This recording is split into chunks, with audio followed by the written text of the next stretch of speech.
Hello बच्चों। Hello आज kids. हम पौधों टुडे के वी विल प्रजनन टॉक के बारे अबाउट में बर्थ जानेंगे। फोर्स। नए पौधे बीज से उपजते हैं, लेकिन क्या आप जानते हैं ये कैसे होता है? फूल फल के रूप में परिवर्तित होते हैं। अब हम जानते हैं कि कीट परागीकरण में मदद करते हैं, यानी कि फूल के एंथर भाग से पराग कणों को फीमेल ऑर्गन पिस्टिल या कार्पेल के स्टिग्मा तक स्थानांतरित करते हैं। आप जानते हैं कि यदि पराग कण उसी फूल के स्टिग्मा में स्थानांतरित होते हैं तो इसे स्वपरागण या सेल्फ पॉलिनेशन कहते हैं।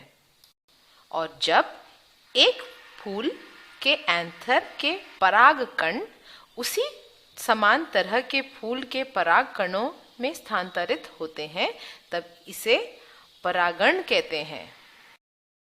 जैसा कि हमने देखा, परागण बाह्य घटकों जैसे मधुमक्खी, जो कि एक कीट है, के द्वारा होता है। कीटों के अतिरिक्त हवा, पानी भी परागण में मदद करते हैं।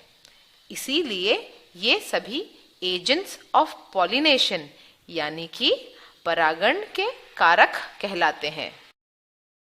कीट फूलों का रस यानी कि नेक्टर पीने के लिए फूलों पर बैठते हैं और पराग कणों को स्टिग्मा में स्थानांतरित करते हैं। सामान्यतः कीट के द्वारा परागित फूल चमकदार रंगों के होते हैं और सुगंधित भी होते हैं। ये नेक्टर से भरपूर होते हैं। कुछ पौधों के फूल छोटे छोटे होते हैं और इनकी पत्तियां भी चमकीले रंग की नहीं होती हैं। ये नेक्टर भी नहीं बनाते हैं। पराग कण बहुत हल्के होते हैं और हवा के साथ आसानी से उड़ जाते हैं।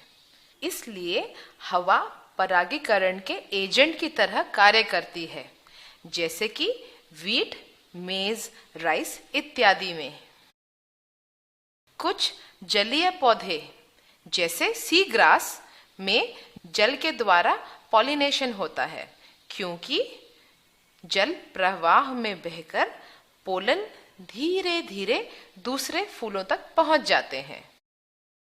क्या आप जानते हैं कि कुछ छोटे पक्षी जैसे सनबर्ड या हमिंग बर्ड, जिनकी चोंच छोटी होती है, वो भी फूलों में परागण का कार्य करते हैं। कुछ चमगादड़ और रोडेंट्स यानी कि चूहे भी फूलों में परागण का कार्य करते हैं। चलिए अब हम ये देखते हैं कि परागीकरण के बाद वास्तव में होता क्या है। ओवरी फूलकर फल में बदल जाती है और ओवरी के अंदर मौजूद ओव्यूल्स बीज में बदल जाते हैं। नया पौधा बीज के अंदर मौजूद भ्रूण से पनपता है। ये भ्रूण एक अकेली कोशिका जाइगोट से उत्पन्न होता है। जाइगोट एम्ब्रियो के अंदर विकसित होता है, फिर एम्ब्रियो पौधे के रूप में विकसित हो जाता है। कितना मजेदार है ना बच्चों? तो सभी की शुरुआत एक सिंगल सेल जाइगोट से होती है। चलिए हम शुरू से देखते हैं कि जाइगोट की उत्पत्ति होती कैसे है। एक मधुमक्खी पराग कणों को स्टिग्मा में गिराती है। इस तरह परागण पूर्ण होता है। पॉलिनेशन के लिए पोलन ग्रेन्स को स्टिग्मा में स्थानांतरित करना होता है। लेकिन ऐसा भला क्यों करना होता है, आप पूछेंगे? क्योंकि पोलन ग्रेन्स में एक तरह की गेमेट सेल होती है और ओव्यूल्स के अंदर दूसरे तरह के गेमेट सेल होती है। यदि पोलन सही फूल के स्टिग्मा पर पहुंच जाता है तो स्टिग्मा कुछ न्यूट्रिएंट्स स्रावित करता है। पोलन ग्रेन इन्हें अवशोषित कर लेते हैं और बढ़ने लगते हैं। पोलन ग्रेन में से एक पतली नली उग आती है। ये ट्यूब मेल गेमेट को लेकर बढ़ने लगती है और ओवरी तक पहुंचने तक ये बढ़ते रहते हैं। बढ़ते बढ़ते ट्यूब ओवरी तक पहुंचती है। ये एक ओव्यूल में प्रवेश करता है और इसके अंदर मेल गेमेट छोड़ता है। फिर मेल गेमेट और फीमेल गेमेट दोनों मिलकर जाइगोट बनाते हैं। जब दो भिन्न प्रकार के गेमेट्स सेल मिलते हैं तब एक जाइगोट बनता है।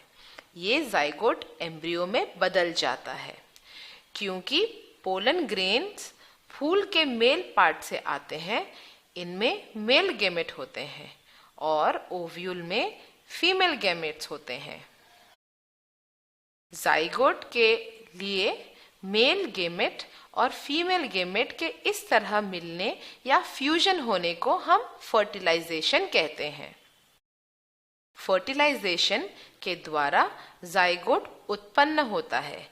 फिर जाइगोट एम्ब्रियो में परिवर्तित होता है।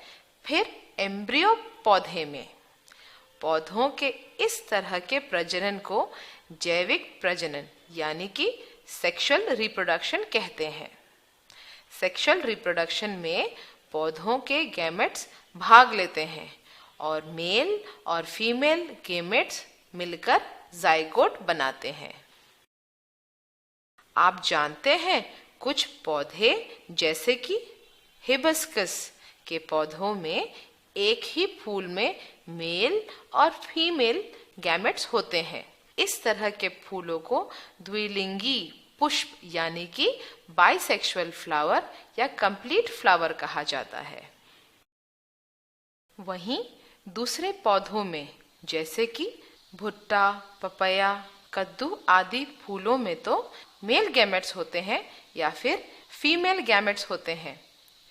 इस तरह के फूलों को एक लिंगी फूल यानी कि यूनिसेक्सुअल फ्लावर या इनकम्प्लीट फ्लावर कहते हैं। तो इस तरह बीजों से पौधे उत्पन्न होते हैं। अभी के लिए बस इतना ही बच्चों। Good bye.